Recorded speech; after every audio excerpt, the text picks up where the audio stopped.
Hi hello. AP next CM ఎవరు వస్తే బాగుంటుంది? Chandrababu Naidu of course. Why Chandrababu Naidu? Chowdarys కాబట్టి. పర్లేదండి, నవ్వద్దండి. అండ్ కళ్యాణ్ గారి మీద మీ ఒపీనియన్ ఏంటి? అక్కడ పవన్ కళ్యాణ్ మేబీ తను రావచ్చు కానీ ఇంకా టైం పడుతుంది, ఇంకా చాలా హార్డ్ వర్క్ చేయాలి తను. ప్రజెంట్ అయితే జగన్మోహన్ రెడ్డి ఆర్ చంద్రబాబు నాయుడు వీళ్ళిద్దరిలోనే వస్తారని నా ఒపీనియన్. మనము కళ్యాణ్ గారిని అంటే అలయన్స్లో ఉన్నారు కాబట్టి ఒక ఎమ్మెల్యేగానో మంత్రిగానో ఎంపీగానో చూస్తున్నాం మనం. కళ్యాణ్ గారు గత 10 సంవత్సరాల నుంచి పోరాడుతున్నారు. ఆయన అసెంబ్లీకి వెళ్ళి మాట్లాడితే ఆ వైబ్ ఎలా ఉంటుంది? తన స్పీకింగ్ పరంగా తన జగన్తో పోలిస్తే తన దగ్గర చాలా క్వాలిటీస్ ఉన్నాయి.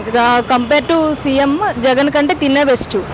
కాకపోతే తనకి వాళ్ళ ఫాదర్ నుంచి తనకి బాగా ఫాలోయింగ్ ఉంది కదా, సో వాళ్ళు వచ్చారు అంతే. అండ్ ఇంకొక చంద్రబాబు నాయుడు తర్వాత పవన్ కళ్యాణ్కే ఛాన్స్ ఇవ్వచ్చు జగన్ కంపేర్ చేస్తే జగన్తో. అంటే కళ్యాణ్ గారు డబ్బు కోసం రాజకీయాల్లోకి వచ్చారంటున్నారు, అది ఎంతవరకు కరెక్ట్ అంటారు మీరు?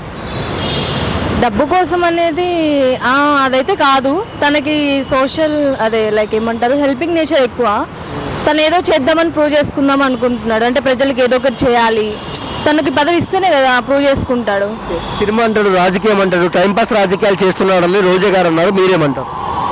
అదంతా ఫాల్స్ అని నా ఫీలింగ్. ఎందుకంటే తనకి ఇన్కమ్ కావాలి కదా, తను సొసైటీలో పీపుల్కి ఇన్వెస్ట్ చేయాలి. తను కూడా ఏమంటారు ఇవి ఉంటాయి కదా, పార్టీస్ ఉంటాయి కదా, కార్యకర్తలు ఉంటారు, వాటన్నిటి మెయింటైన్ చేయాలి కదా. సో తనకి కూడా ఇన్కమ్ కావాలి, ఏదో ఒక సోర్స్ ఉండాలి కదా.